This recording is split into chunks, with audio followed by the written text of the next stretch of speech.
So, what have you done different in your life? This is Reflective Thursdays.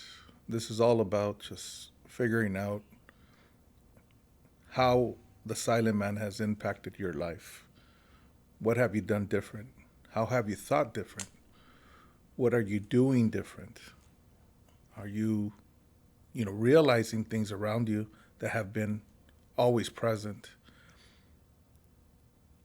Is it something that you've wanted to work on? Is it something that you've wanted to do? Something that you wanted to change? Possibly something that you've just, it's going to be a life altering, you know, situation where things will never be the same again.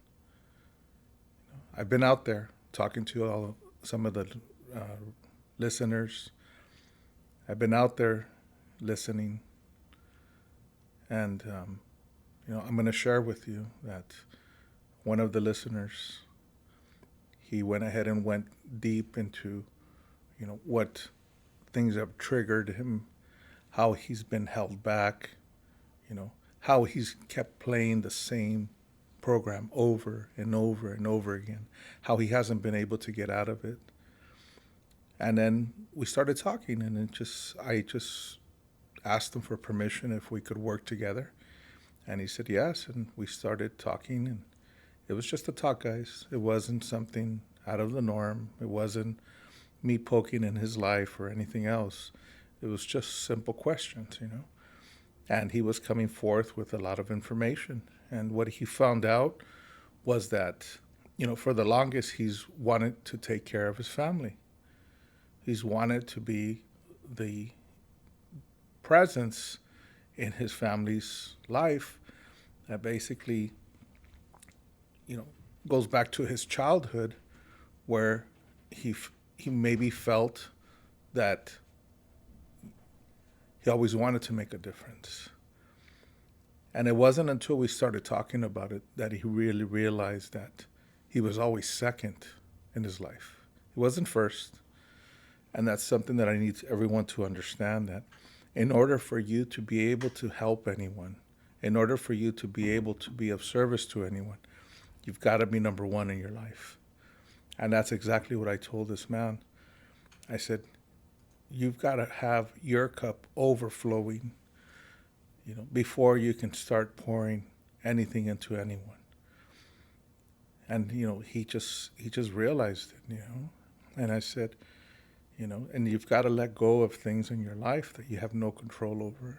And one of the things that we spoke about was how he felt personally responsible for something in his life that had happened. And I wasn't the first one to say this to him, but I told him, we have no ability to stop anything that can happen in a person's life. It's almost like their life was already predestined. It was already something that was already written, and there's nothing that we can do to change it. Because ultimately we're just here on our own path, doing our own work. And ultimately we are here for a purpose, right? And that was another thing that we talked about too, was purpose. What is your purpose? What is the legacy you want to leave behind? And we've talked about this. Legacy, what is it that you're going to leave behind for other people to remember you by? And so, after we talked, I mean, it's just, I've seen him many times. It was always on a business level, hi and bye, quick hello and goodbye. But this time was different. This time was just, I mean, it was just that raw emotion, he was able to just to let go. Like, he was able to let go of a lot of things that were hurting him. And then we talked about the inner child, and I told him, I said, you get a chance to stand in front of a mirror, and that's your inner child, and talk to them, and tell them things that you haven't done, that possibly you said as a child you were going to do. And now you're an adult, and I told them, we're all big kids. We're all just these little kids in these adult bodies, and ultimately we need to have that conversation with the inner child, because if we have that conversation with the inner child, we're gonna learn quickly that a lot of the things that drive us, a lot of the things that we have emotions about, all came from that child. And so I told him, I said, in the morning, start with that exercise. Start with an exercise of, talking to your inner child. And one thing that I've said many times before, I said, you've got to acknowledge who you are. You're a strong, powerful man, creating results in your life and life of others. And that's just like a mantra, guys. It's something that we're introducing. It's called it's just called your. I'm sorry, guys. I just lost my train of thoughts, but it's basically called your your contract. Okay, it's called your contract. So your contract's really important, because just like the way I told this man, I'm going to tell you, all of you, the same thing. The contract is important because it reiterates everything that you are in your life. So if you're an amazing parent, if you're a strong man, if you're a man with devotion, a man with conviction, if you're a man that just keeps your word, if you're whatever it is in your life, then adopt that into your contract. And your contract can be very powerful. It can start like this. Let me tell you my contract. I am a loving, caring, powerful, successful, man, creating results in my life and the life of others. And that's how easy it was, guys. That's how easy a contract is. And then you can change it anytime you want. You could say it in a different way. Here's my other contract. I am a vulnerable, loving, caring man, creating results in my life and the life of others. And so you can continue changing that over. And then as the days go by, as the months go by, as the years go by, change it as you wish, because we will completely evolve. We will evolve to something greater. And that's what the Silent Man movement is all about. It's about evolving into the man that you were born to be. The child in you was one part of your life that now we're graduating into adulthood. And I don't care what age you are. Whatever age you are, it doesn't matter. You can still go and you can change things from your past by accepting the new program that's going to run you going forward, as in a program that really just creates that, the best version of yourself, the person you've always wanted to be, the person you want other people to see. And that gets us to another point. It's about accountability and responsibility. And we've talked about this before as well. Accountability and responsibility is very, very important, because not only can you be accountable and responsible to yourself, but you can also hold other people accountable and responsible. There's a great story right now with a young lady that wants to, have a conversation with her father. And it came up, he doesn't. He says doesn't have time.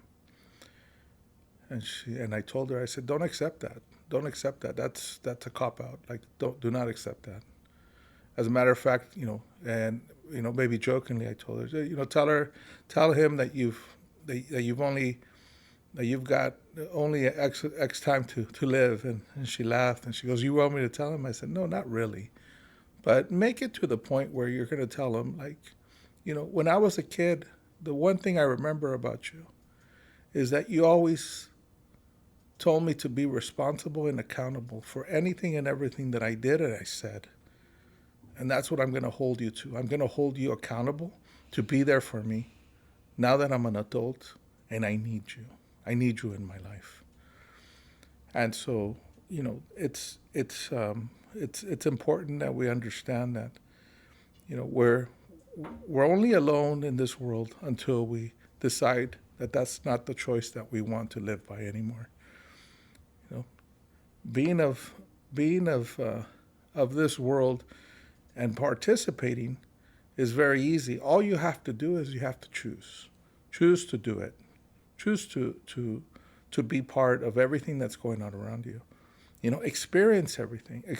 As a matter of fact, as of this moment going forward, give yourself the opportunity just to go ahead and just relive every single emotion, every single touch, every single feel, every single thing that you see, every single thing that you hear, that you taste, and just act like that's the first time in your life that you've ever experienced that, and see how amazing that that that feeling's going to be. you know and I say that because that's what I'm doing right now. I'm doing it in my life because I feel like there's things that I'm not understanding sometimes, how fast things evolve, right? There was a quick conversation a gentleman and I were having at the gym the other day, where he said, man, I don't know where life has gone. I blinked and next you know, here I am. And I said, really, how old are you? He says, 35. I go, man, you don't understand. You got your whole life in front of you. I said, all you got to do is just choose to go ahead and, live the best version of you now. And he said, man, that's powerful. He says, thank you for that. And so that just, once again, it re-edifies that everyone has the opportunity to relive the best version of yourself. And all you have to do is just choose. You don't have to be part of everything else that's going around you. In some cases, chaos, destruction, people, lack of. You don't live in that world. You live in an abundant, powerful, amazing, beautiful world where you get to make the choices. You get to be the author of your life. And all you have to do is, instead of just, moving that pen or that brush, that you become the actual creator of everything that happens in your life.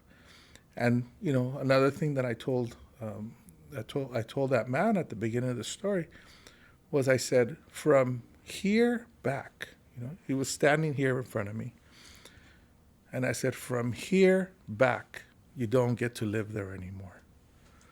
From here back, it doesn't exist anymore, and you don't get to go back there anymore, because all it is just something that's going to always hold you back.